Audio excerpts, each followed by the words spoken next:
नमस्कार विद्यार्थ्यांनो, आज आपण अगटबद्ध डेटासाठी वारंवारता वितरणाचे ग्राफिकल प्रतिनिधित्व पाहणार आहोत.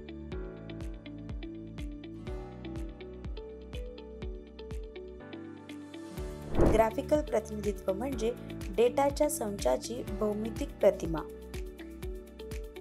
हे एक गणितीय चित्र आहे. ते आपल्याला दृश्यात्मक दृष्टीने सांख्यिकीय समस्येबद्दल विचार करण्यास सक्षम करते.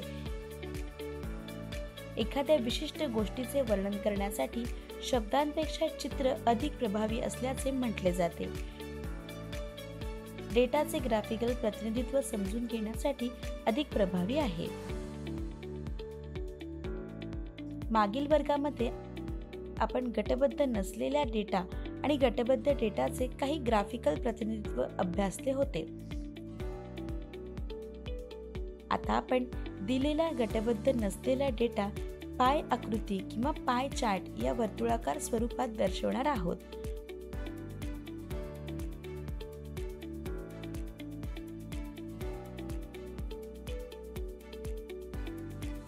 हा धडा पूर्ण झाल्यानंतर तुम्हाला हे कळेल: शिकण्याचे परिणाम. गटबद्ध नसलेल्या डेटासाठी वारंवारता वितरणाचे ग्राफिकल प्रतिनिधित्व ही संकल्पना समजून घेणे.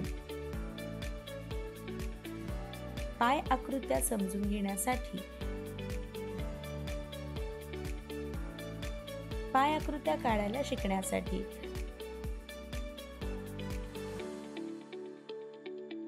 सांकेतिक शब्द या धड्यातून डेटा,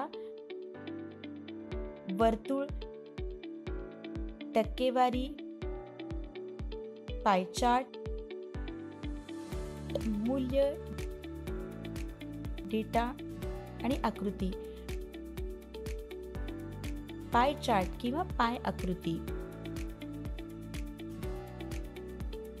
पाय चार्ट हा एक वर्तुळाकार आलेख असतो जो त्याच्या घटकांसह एकूण मूल्य दर्शवतो.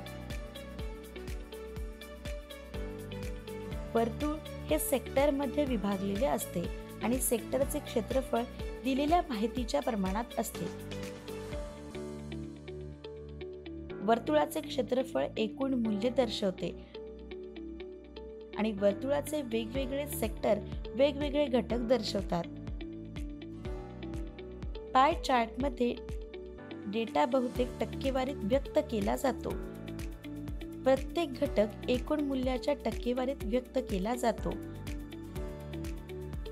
पाय आकृतीला असे नाव देण्यात आले आहे कारण संपूर्ण आलेख अमेरिकन फूड पाई सारखा दिसतो आणि त्याचे घटक पाई मधून कापलेल्या कापांसारखे असतात.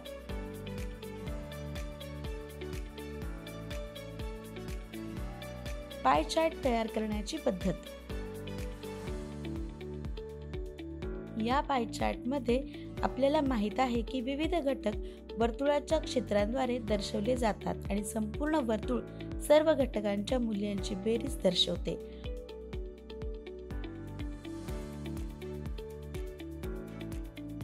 म्हणून वर्तुळाच्या मध्यभागी असलेल्या एकूण 360 डिग्री कोन घटकांच्या मूल्यानुसार वेगवेगळ्या क्षेत्रांमध्ये विभागला जातो. कधी कधी घटकांचे मूल्य टक्केवारीत व्यक्त केले जाते. अशा परिस्थितीत पाय चार्ट तयार करण्यासाठी चरण. वरील सूत्र वापरून प्रत्येक घटकाचा मध्यवर्ती कोन काढा आणि त्याचे सारणी करा. सोयीस्कर त्रिज्या असलेला वर्तुळ काढा आणि त्यात एका आडवी त्रिज्या चिन्हांकित करा. पहिल्या घटकाच्या मध्यवर्ती कोनाला क्षेत्रीय त्रिज्या देऊन त्रिज्या काढा. हा भाग पहिल्या घटकाचे प्रतिनिधित्व करतो. या त्रिज्येपासून दुसऱ्या घटकाच्या मध्यवर्ती कोनासह पुढील त्रिज्या काढा आणि असेच सर्व घटक पूर्ण होईपर्यंत. प्रत्येक क्षेत्राची ओळख पटवण्यासाठी वेगवेगळ्या रंगांनी सावली द्या. प्रत्येक क्षेत्राला लेबल लावा. येथे काही उदाहरणे दिली आहेत. दिलेल्या डेटासाठी पाय चार्ट काढूया. उदाहरण: 2 एकर जमिनीवर भात लागवडीचा खर्च दाखवणारा खालील डेटा दर्शवणारा पाय आकृती काढा.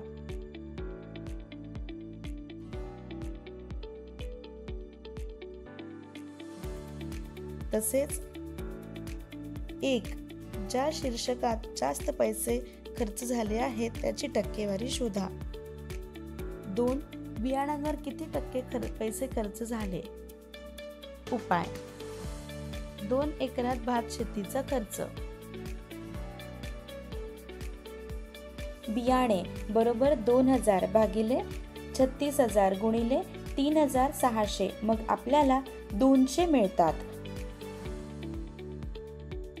नांगर बरोबर 6000 भागिले 36,000 गुणिले 3600 मग आपल्याला 600 मिळतील.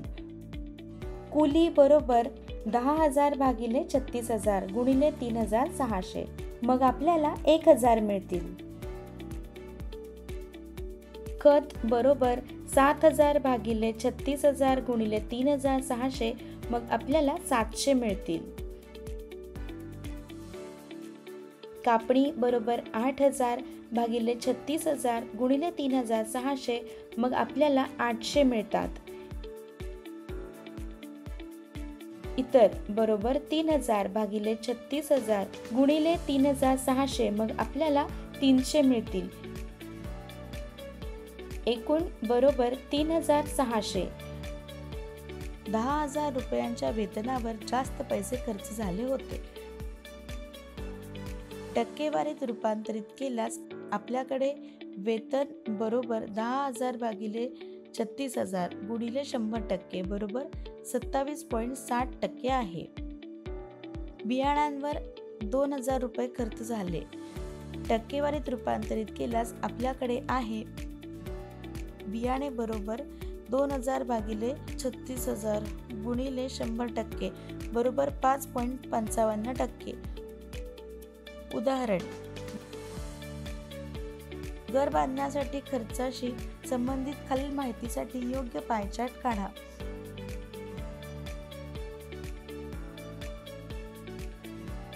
तसेच जर सिमेंटवर रुपये 55,000 खर्च झाले तर मजुरीवर किती खर्च झाला ते शोधा.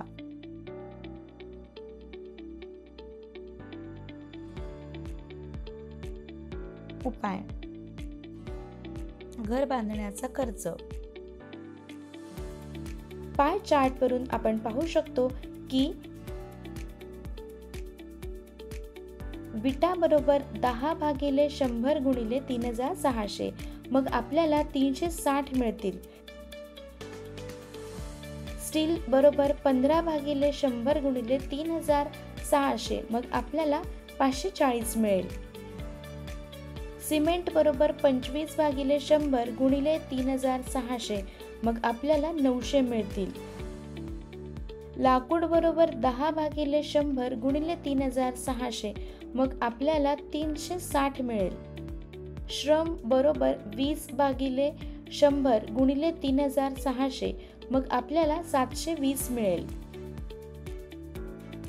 इतर बरोबर 20 भागिले 100 गुणिले 3600 मग आपल्याला 720 मिळेल. एकूण 3600.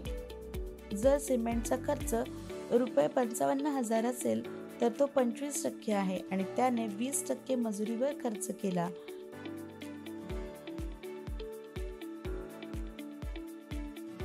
म्हणून मजुरीचा खर्च 20 भागिले 25 गुणिले 55,000 बरोबर 44,000.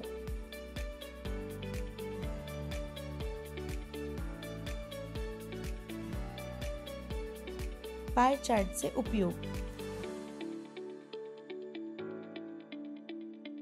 व्यवसाय आणि मीडियामधील लोक पाय चार्टचा मोठ्या प्रमाणात वापर करतात. पाय चार्टच्या मदतीने सरकार किंवा उद्योगाचा खर्च वेगवेगळ्या शीर्षकांवर कसा वितरित केला जातो हे दर्शवता येते.